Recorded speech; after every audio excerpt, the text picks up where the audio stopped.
Well, the first thing I just wanted to start off with is when I decided to email you, which was purely random. I was at a coffee shop, and I heard that you had a kind of strange habit of responding to email. I do, very strange.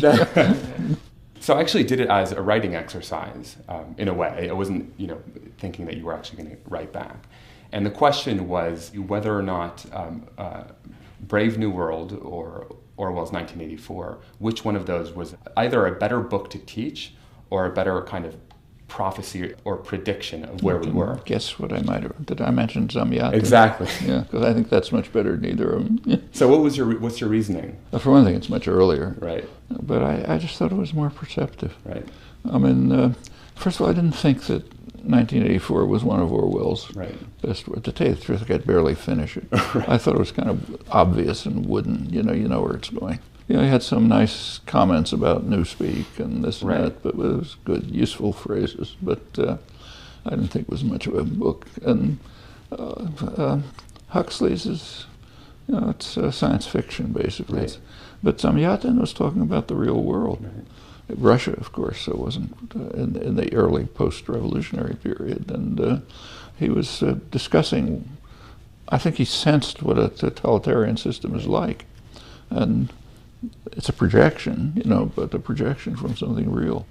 Orwell had in mind, actually probably had in mind England, and England social democracy, which he thought was going off in a dangerous direction, but it's quite a projection. And anyhow, but I'd suggest reading it and see what you think.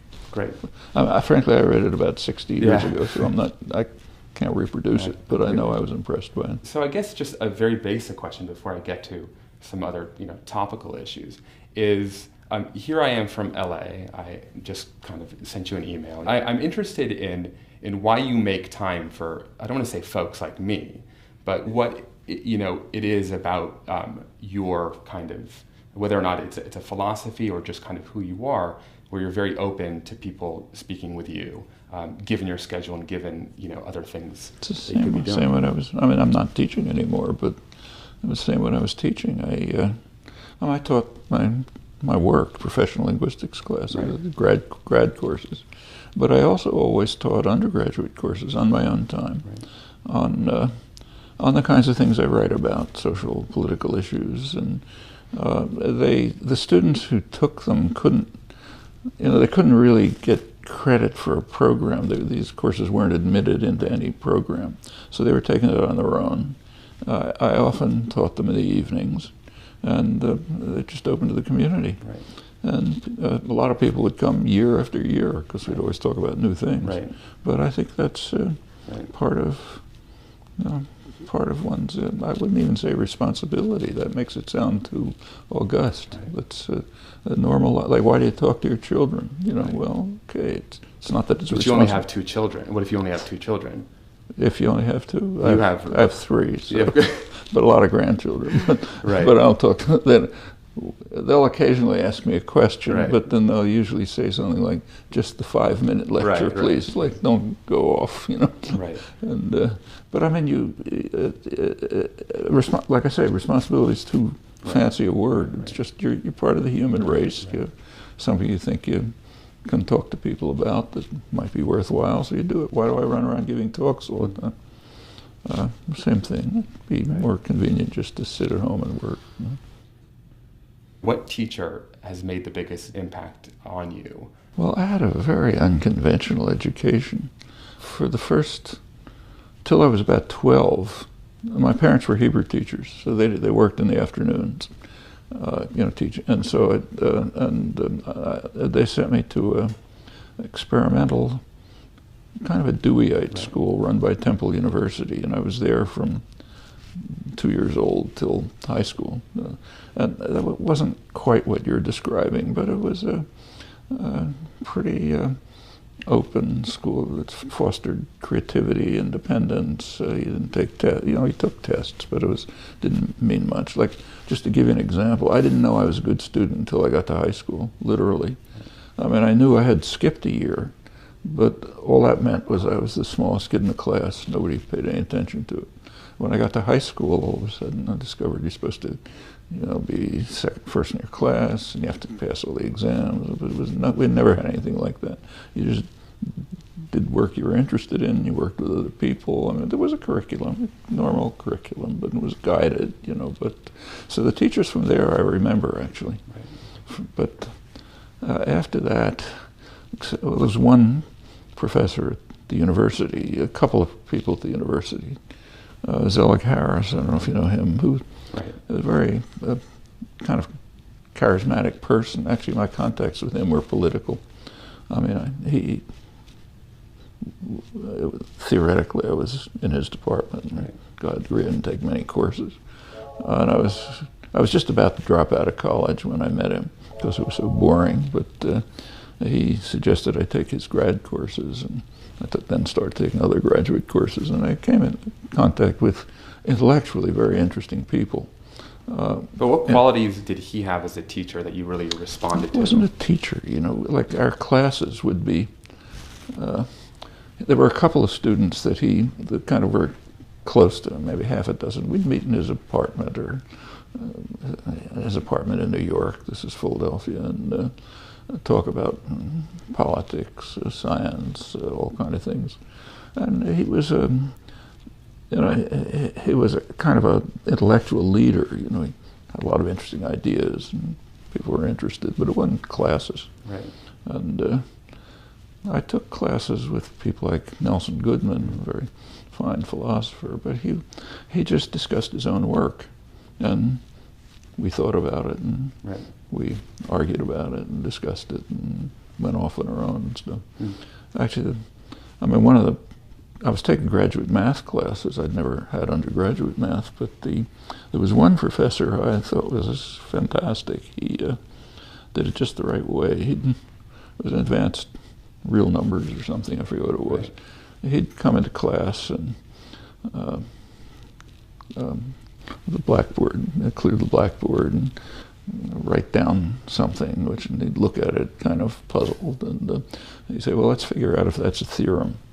And then the class we'd read stuff and studied stuff, and the ideas would come up, and sometimes they were good ones, sometimes they weren't. He'd kind of steer the discussion, and by the end of the class, we'd have either proven the theorem or disproven it. Yeah. Okay, you learned something that way. But, and I thought it was a terrific way to teach. Now hold on, Miss Fox. It's all very well to teach my boy to paint pretty pictures and build birdhouses, but he doesn't even know his multiplication tables.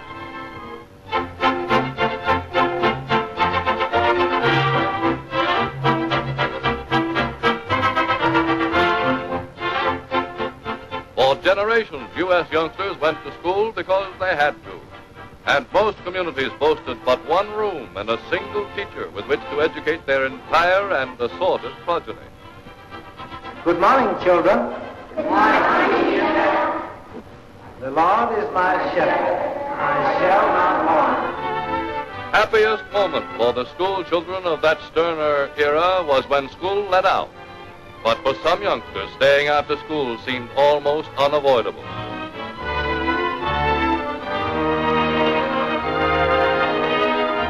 Yesterday found only in a half dozen advanced experimental schools. Today, in tens of thousands of public schools from Santa Monica, California to Bronxville, New York, progressive education is in force. Learning by doing, learning about practical everyday problems, that knowledge gained during an actual experience is best understood and longest retained.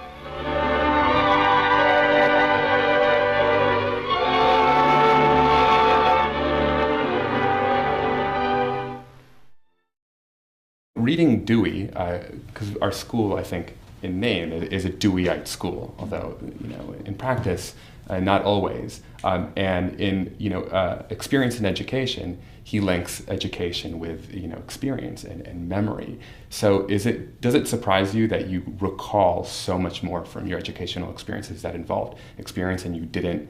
No, because it was exciting and you were doing things you were interested in.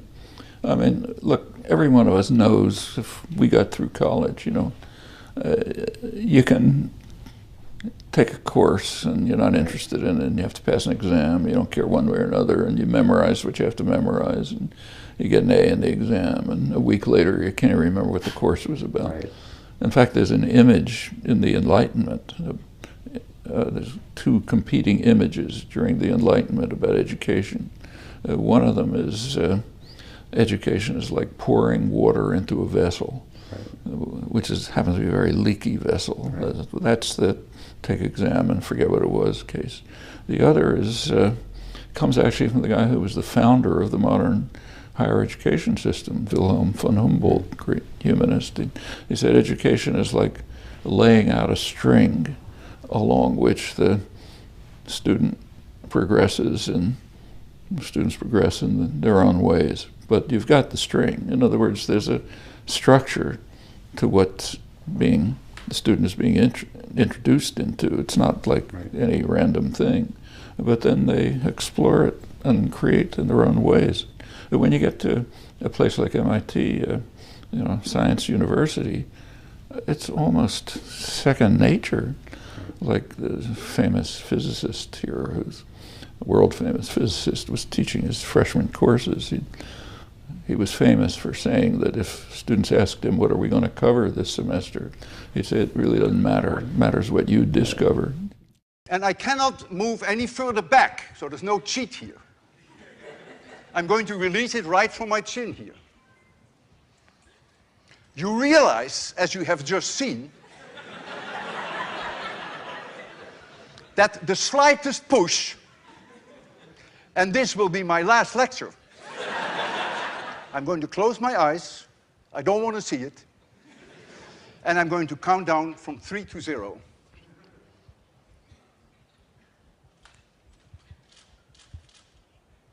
3, 2, 1, 0.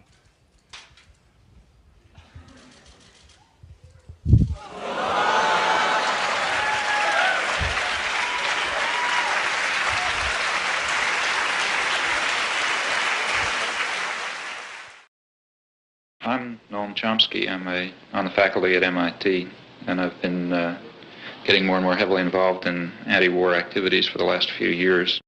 When was the first time that you ever expressed dissent in a classroom setting, like in a formal school setting where you didn't just kind of internalize your frustration, you actually said something? Well, I remember, like in the history courses, in the Latin course, I studied Latin, but in the history course we were being taught stuff that I thought was off the wall. This was in high school? High school, right. Yeah. I mean, in elementary school you just talk, right. But so I said some things, but it was obvious you just couldn't, there was no point, you couldn't, it was like talking to the wall, that you couldn't penetrate too much, so I've never bothered. I did it outside of class. We were all radicals outside of class, but never talked in class. You mentioned that informal schooling had a huge impact on you, and this is both your experiences in New York, visiting these bookstores as a youngster. This is kind of the accidental nature of your own career. Do educators undervalue the importance of informal schooling, or maybe overvalue traditional schooling? I think that, at least, in my own experience, not just personal experience, I was a Hebrew teacher too, teaching 10-year-old, 12-year-old kids, and we taught the same way. It was a Deweyite framework, so the way to teach the kids was to get them interested in something. Teaching middle school Hebrew school is one of the most challenging. It is, because for one thing, the kids don't want to come in the afternoon, they'd rather be playing somewhere. And middle school's a difficult age anyway, but it worked, Most of the kids got interested and studied, had initiative, pursued things on their own, but you had to set things up so they'd get interested in it. Like often this class would start with games. These are games that you would create? Yeah, or that were part of the kind of educational program. That actually both my mother and father, who kind of ran the school systems, were Deweyite, deeply committed Deweyite educators, so they had all kind of suggestions and frameworks as to how to pursue, and then we did our own way. But games that involved learning, they did involve learning language or learning customs or learning something else, but in the form of something that kids wanted to solve, and puzzles and so on. So, and they get interested in something, and you go on. And, you can do it at any level. So, for example, I have my sister-in-law was a 6th grade teacher.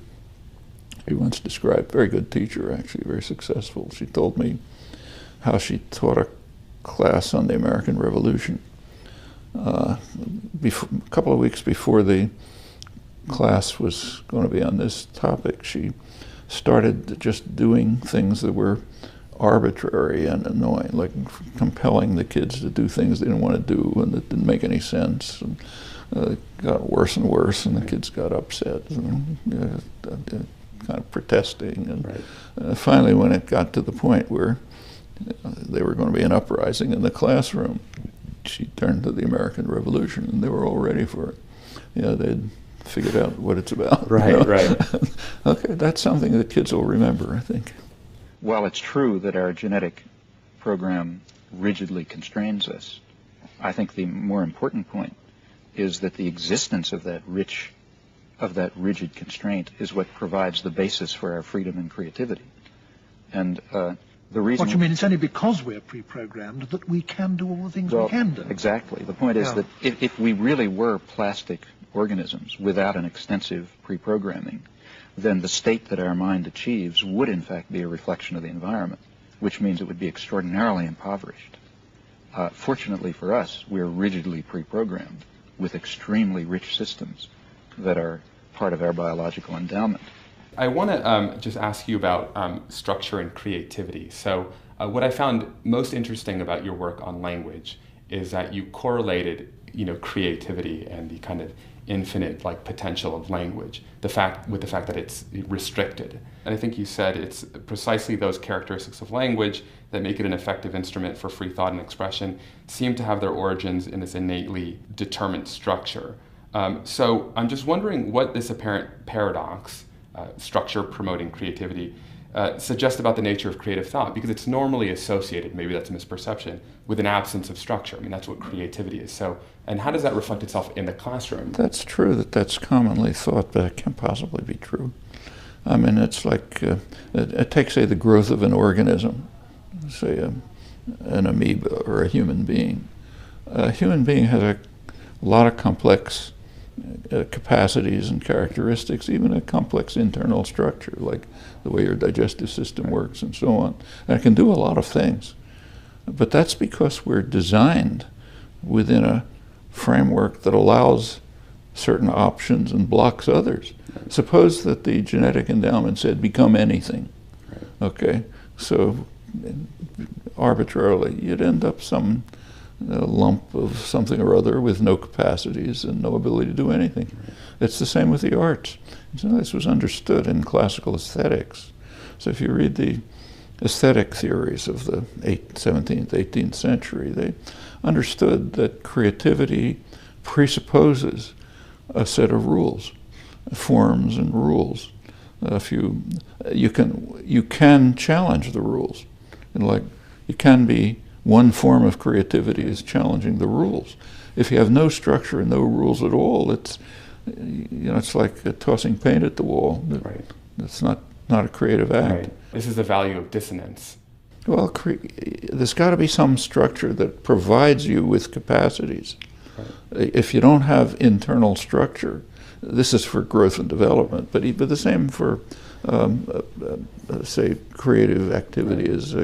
So what kind of structures support creativity and what kind of structures inhibit creativity? Structures that support it are, take, say, writing a sonnet. There are rules for a sonnet. Okay, that framework of rules enables people to do really creative work. You read classical sonnets. If you had no rules at all, then I could write poetry. I can't. And the structure that's there has to be, or take, say, a painting.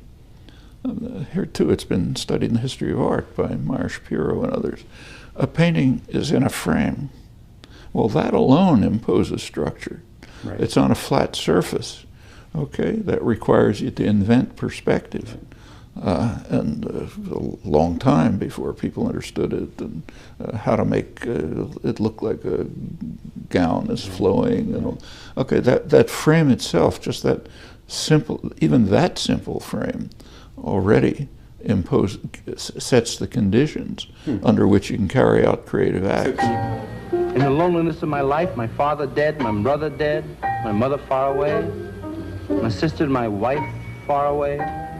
Nothing here but my own tragic hands that once were guarded by a world, a sweet attention, that now are left. Let's take like Jack Kerouac on the road. That's somehow less creative than like a Faulkner, because he had no rules. He was just emoting. He might thought he had no rules, but if you look, he did. It's pretty structured, and otherwise it's just been random sentences coming out. It was nothing like that. It's hard to follow the book anyway. Well, I don't think it's random.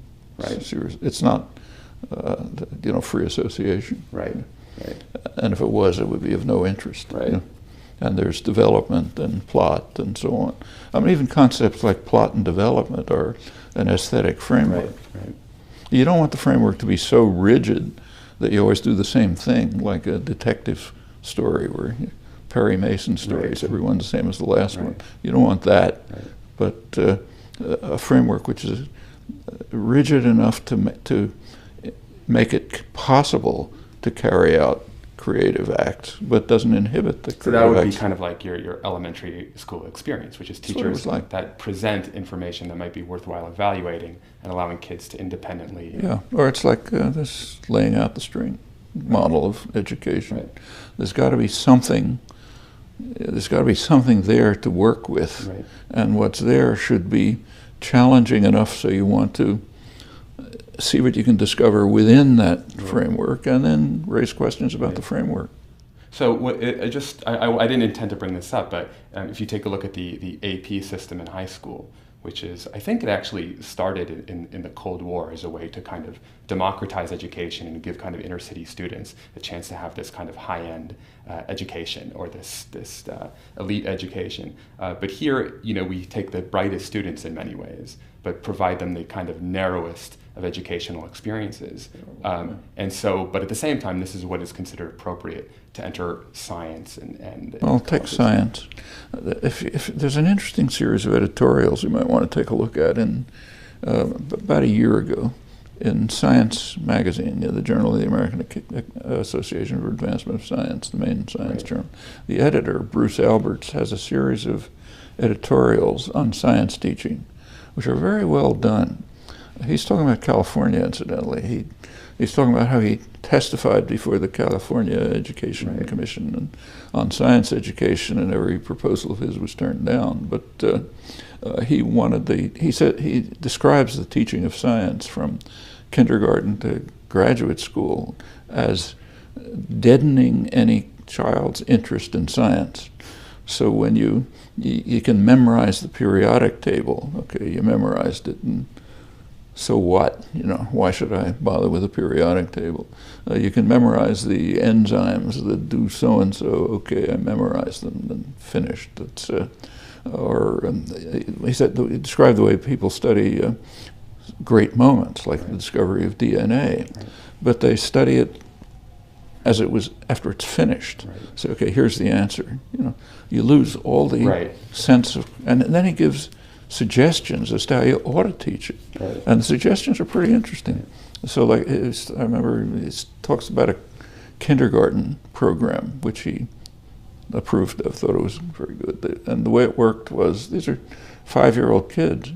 Each child in the class was given a dish which had on it, in it, a bunch of objects, shells, pebbles, seeds, other things.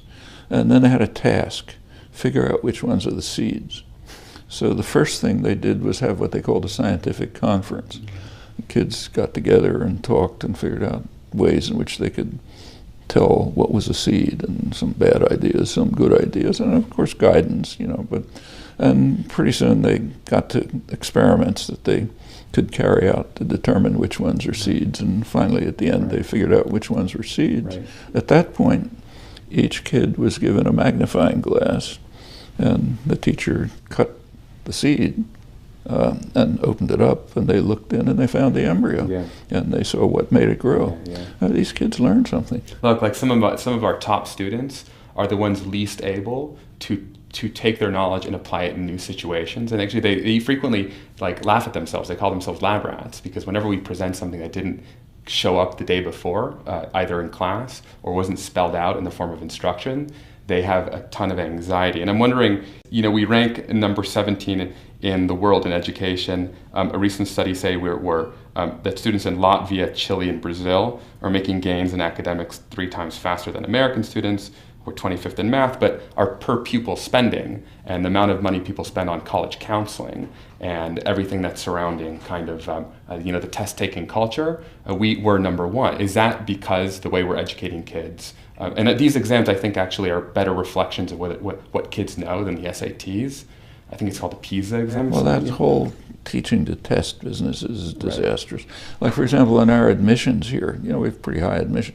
You have to have high admission standards in a place like that, because the number of applicants, all of whom are pretty advanced, is way beyond the number you can take. Right. But we almost never paid attention to the graduate, the SAT type things, or even to grades. Sure. If a kid comes along and got all A's, he's probably too boring to bother with.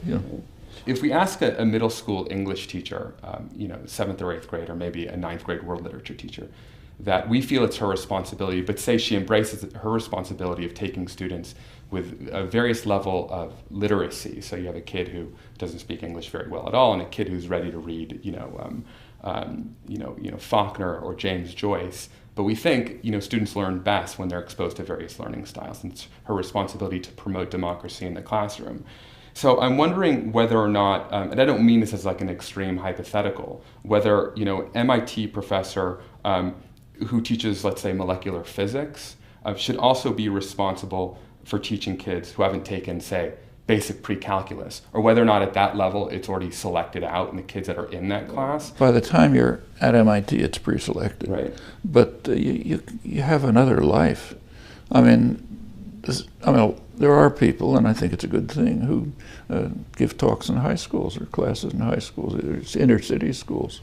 And in fact, this same famous physicist who I mentioned before, he also wrote books for lay people, introducing physics to people who really had no background in physics, and did it very beautifully. Right. And that's another kind of, you can't do it inside a place like MIT because the pre-selection's too high.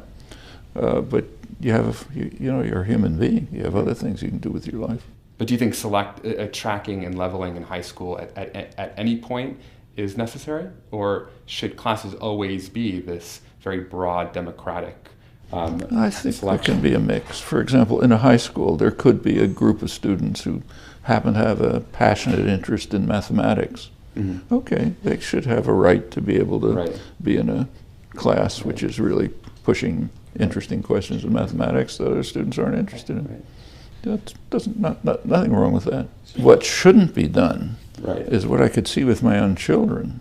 We were in a mostly professional suburb with so-called good schools and so on. By the time my kids were in 3rd grade, they were ranking the other kids in the class as smart and dumb. The smart ones were being tracked into the higher track, and the dumb ones were being into the lower track. And but the 3rd graders, why even have that concept in your head? Well, look, I have a few questions, but your Bev has been very patient and is giving me the hook. But I wanted to thank you so much for taking the time, and you're an inspiration, really, and I really appreciate it. And I hope to talk to you sometime soon and hear more about what you're doing. And good. Thank you. Hope we have a chance. Okay. Thank you so much. Yeah.